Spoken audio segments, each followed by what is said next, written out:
Assalamualaikum warahmatullahi wabarakatuh. Berjumpa lagi dengan saya Nispi Laili dari SMP Negeri 1 Mataraman, calon guru penggerak angkatan 6 Kabupaten Banjar. Pada video kali ini saya akan memaparkan tentang koneksi antar materi modul 1.2 nilai dan peran guru penggerak.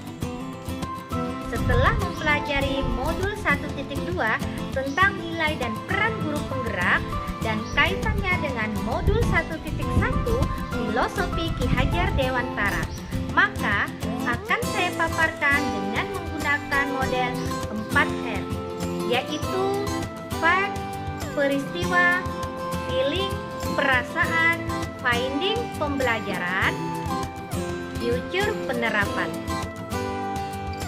Ingarsu Sungtuludo, yang mana menjadi seorang pemimpin harus mampu menjadi teladan.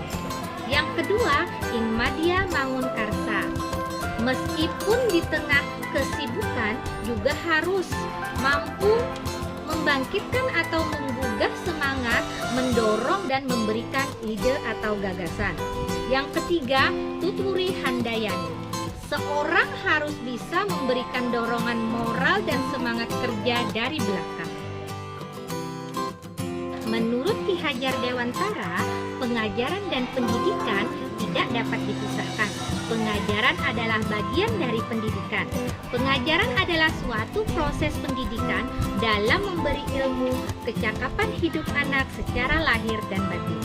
Sedangkan pendidikan memberi tuntunan terhadap segala kekuatan kodrat anak agar mencapai keselamatan, kebahagiaan, keamanan yang setinggi-tingginya, dan proses pembelajaran yang berpusat pada anak. Sebagai seorang guru, kita harus mampu berkolaborasi dengan semua pihak untuk mewujudkan tujuan yang ingin dicapai. Pemaparan tentang filosofi Ki Hajar Dewantara sangat sejalan dengan peran dan nilai guru penggerak. Sebagai seorang guru, kita mampu membuat manusia tergerak, bergerak, dan menggerakkan.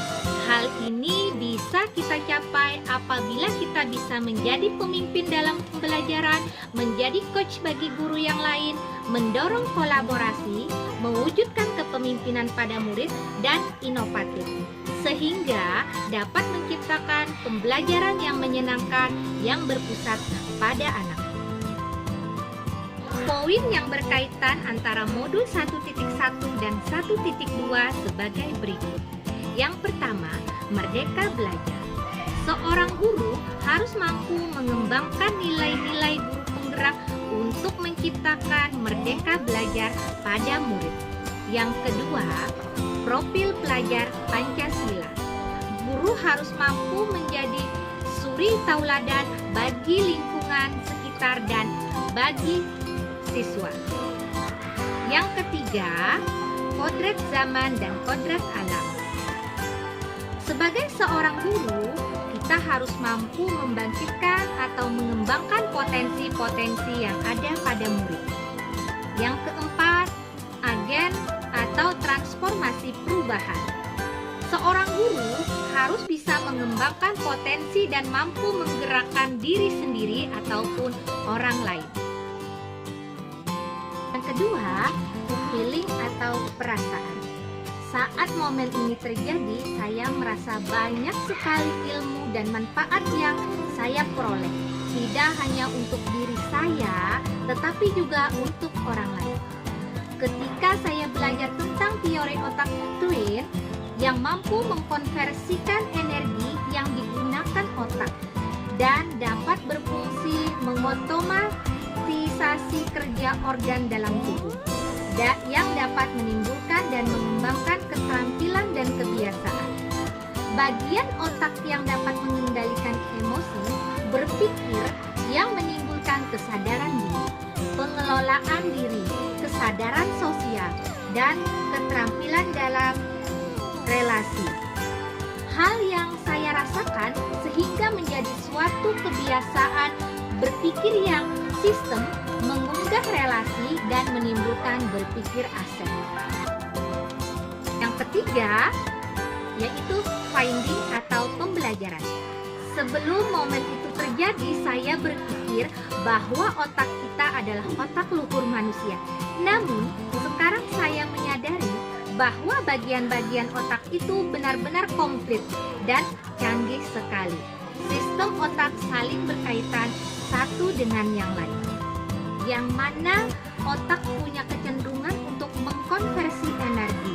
Otak diprogram secara otomatis untuk mengklasifikasikan situasi, baik rasa ancaman atau rasa aman.